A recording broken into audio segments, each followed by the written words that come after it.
Coming up next on the Jeff Crilley Show, some of the most creative movies are not being made in Hollywood. They're being made right here in the great state of Texas. We'll be talking to a producer and director of an amazing film company next.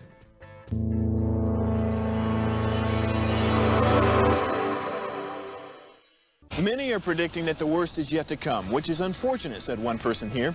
Until now, they've enjoyed the reputation of being the nation's icebox. Watched a burglar in his home this morning by webcam. As a journalist of over 25 years, stories are what make my world turn. Reporting live from the Dallas newsroom tonight, Jeff Crilley, Fox 4 News. But in 2008, I took the jump from my familiar life and started a PR firm from my home. We're talking about anyone with a camcorder like the one I'm using becomes a television network. We started slowly growing the company, and we now have over 100 clients, and we've branched into the world of live digital broadcasting. I now own 8 different TV studios and have a huge team, and the stories that I now get to share are sometimes the most important of my life. Life has a funny way of coming around full circle. This is the Jeff Crilley Show. Well, it has often been said that some of the greatest movies of all time are not being made in Hollywood. Why? Because Hollywood is too beholden to the almighty dollar. They have to only bet on films that they know they can get a return on, and so all the creative stuff is coming out of states like ours, Texas. Independent filmmakers are in their heyday. Somebody who knows that very well is my next guest, May Liu. She is a producer, actress, writer, and director. Thanks for coming on the show. Thank you for inviting me. Absolutely. Well, I'm so excited to have you on the show because you've done some amazing work, and I want people to know your background. So you didn't start off in the film business. You started off in finance? Yes. I was an investment banker at a public security company when I was working in Hong Kong, and I was the producer of 7 movies. Okay. So, but you're like the finance person, so you're not in front of the camera, you're not writing or directing. No. Yeah, I started financing movies with Hollywood, big budget movies. That was Escape Plan 2, and another one is The Revenant. That time they were trying to look for the Chinese partners and distribution partners. Sure. And also bring the Chinese cast to their movies. And I helped to negotiate the deals and communicate with the team. And that's how I gained the experience of being involved with the movie. Yes, but it takes a lot of courage to go from that life that you knew, which was comfortable. You knew how to raise money for films, but stepping out there and actually acting and directing and producing, that takes a lot of courage. Yeah. Tell me about that transition. Well, after I produced the 7 movies, I decided to see my ability, whether I wanted to whether I'm able to direct a movie, because the movie that I've financed is not exactly what I like to do. Yeah. You know, I always got my own thoughts, and the movie has always been my passion. So right before COVID, when I moved to the U.S., and I see a lot of things going on, especially during the COVID. There's a people, you know, that has a very miserable life. So that just kind of inspired me. As a filmmaker, I wanted to do something about it. Yes. And then one day I got in a dream and dreamed this. That's how I get the inspiration for doing my first directing movie, cool. Lost in 24. Nice, yeah. Nice. Okay, we're going to hear much more about that in a minute. I want to scroll down your IMDb page because I was very impressed that you know your career. You've done a lot, and you look like a very young woman. So as you look at your body of work, are you impressed with what you've accomplished in your short life? Yeah. Absolutely. Yeah, absolutely. So let's talk a little bit about your latest film, because we're going to show a trailer in a minute, but I want to set the stage for what they're about to see. Blooming Sisters is the movie. Tell us about without giving it away, what's the movie about? The Blooming Sister is actually based on the true story happened in many people's life, and it's just like a cup of coffee that combines a lot of people's story. And then it's a story about the 2 sisters. They're like sisters. They're not actually the real sister, but they grew up as the same dancing class. Yes. So when they was a kid, so they help each other to grow up go through life challenges, and that's the story about it. Outstanding. Let's go ahead and roll that trailer.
$5 million.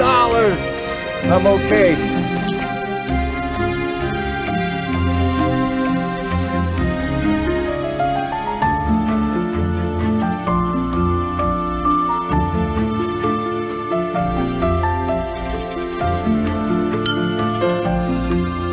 That is one mysterious woman.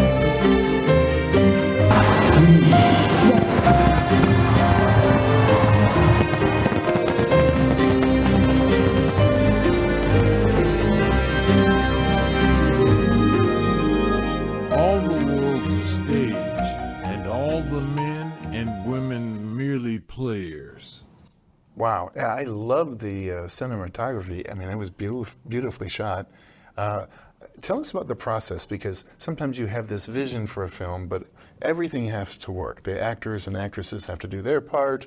The film, the director has to do their part. I mean, everything actually has to work like a symphony orchestra, doesn't it? Yes, actually, I wrote this screenplay like 10 years ago when I was living in Hong Kong.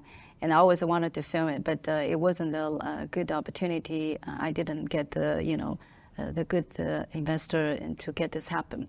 But then when I moved to Dallas, I think Dallas is my lucky place. I made 2 movies here, and when I started to decide to do my second movie, it was because of the success of my first movie. Because I took to the film festival, I gained a lot of awards. My first award I gained is the Best Actress Award. Wow. In Rome Film Festival. And that just gave me the courage. I need to keep this going. It just encouraged me and inspired me to do my second one. So the Blooming Sister is actually made of 60 volunteers. Wow.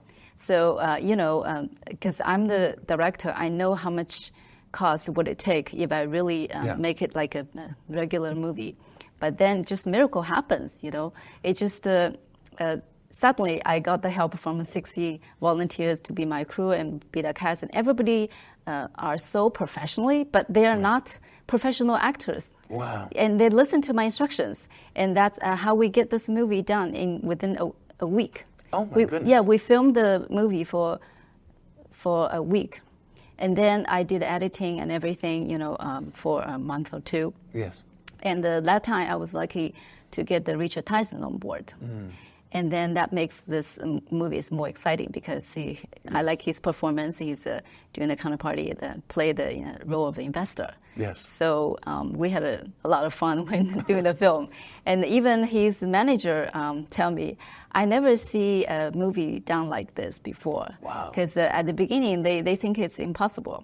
Because it's total 120 scenes, and you have to make it happen in 10 locations. Good Lord. Yeah, so in average, each day, you have to at least get around the 20 shots, 20 scenes down. And just for a frame of reference, a typical Hollywood movie takes months to film? Yes. Okay. Yeah. I want you to set the stage for the second movie trailer we're going to show, Lost in 24. What is this about? Actually, Lost in 24 is a story about the human trafficking. Okay. Human organ trafficking, because I've learned the numbers. I do many research before I make this movie. I've learned that there are 8 million people that disappear every year. Wow. So that's a big number. So a lot of them, were taken, by the crime groups. So this is just from my conscience. That's why I said. And when you say organ, you're talking about like they're kidnapping people to use their body parts? Yeah, there are some crime things going on. Wow. So it's horrible. It's a disaster of a human being. So that's why I decided to discover these issues, because I think we need to raise the awareness, just to let people know, to be aware. Sure. Because there's some crime things happen even at the schools. Oh, gosh. So the kids, they've been taken and then they disappeared when they got out of the house. They've been kidnapping. I don't know what's happened to them. Yes. But a lot of the lost numbers that you see in the studies. So that's why I decided to make this movie. Sure. Yeah.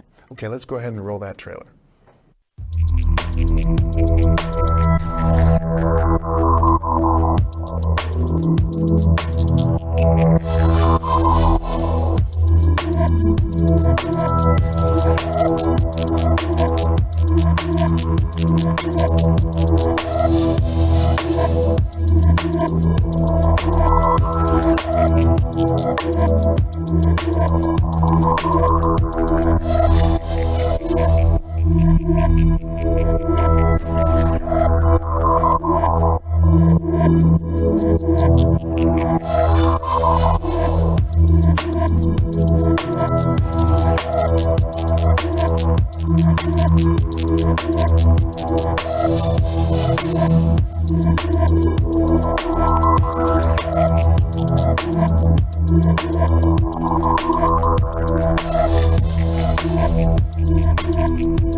Wow.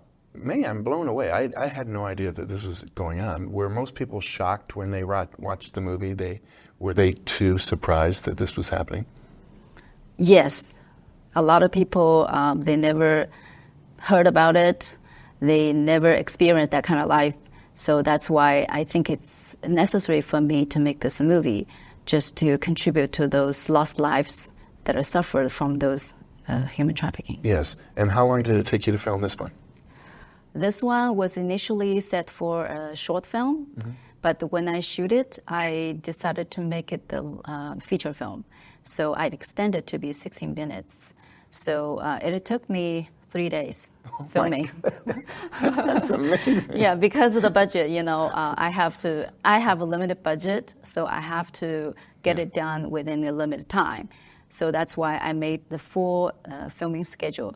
The one thing that I benefit from doing the investment banker job is I'm very good at doing planning. Yes. So I can make the time more efficiently, as long as people listen to me, Yes. so I can get my work done. Well, I am so impressed. And this one won awards as well. Yes, I take it to the Rome Film Festival, the Hollywood Film Festival, and also Milan, London, New York. Yeah, it's total 8 awards. Oh my goodness, congratulations. Thank you. You're on a winning streak. Okay, you also have a very popular podcast. I love the name, May We Talk, playing off of your name. Tell us about the kinds of people you like to have on your show. Yeah, May We Talk Show is my talk show podcast. I do it on every Friday. So I interview artists, just to promote artists and also philanthropists who did contributions to the societies. Outstanding. And do you find yourself, do you like being an interviewer? Is it kind of fun? Yeah, it's actually, you ask a question, it's also like communications. Because we do communication every day. I'd rather put in the show just to share this experience with the public. Sure. I think when people watch it, they will always learn something from it. Outstanding. You also have an amazing nonprofit. We're going to put it on the screen so you can see this. Tell us about Superstar Art Foundation. Superstar Art Foundation is a nonprofit organization that's a 501c3 regulated. It's registered in Texas. Our mission is to help artists' dreams. So we are a platform that provide the programs to help artists with their professional trainings and their job careers. We do project and shows and beauty pageant and the award event just to give credit and give acknowledgement to the philanthropists that have already contribute to nonprofit. So I think it's a mutually beneficial, to the foundation and the artist.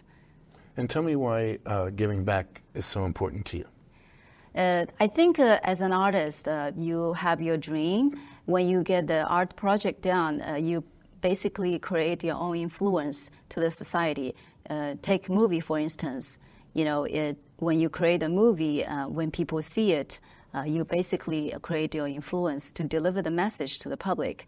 And that's why I think artists plays a very important role in the society. So we have to be a humanity-driven. It applies to any business, not just a nonprofit. Yes. And I think the most important thing is it's not about it doesn't matter how rich you are, how much money you make. And I think the most important thing is to give your personal value to this world. Yes. Is how you influence other people, how you benefit other people. That's why giving back to the community is very important. Outstanding. Well, I sure appreciate you using your talents the way you are to bring light to some subjects that have been in the darkness for far too long. Thank you so much for sharing your gifts with the world. We're going to end with her nonprofit website, which is superstar-art-foundation.org. The great May Liu. Thanks for coming on the show. Thank you for inviting me. You bet. That's it for now. We'll see you next time.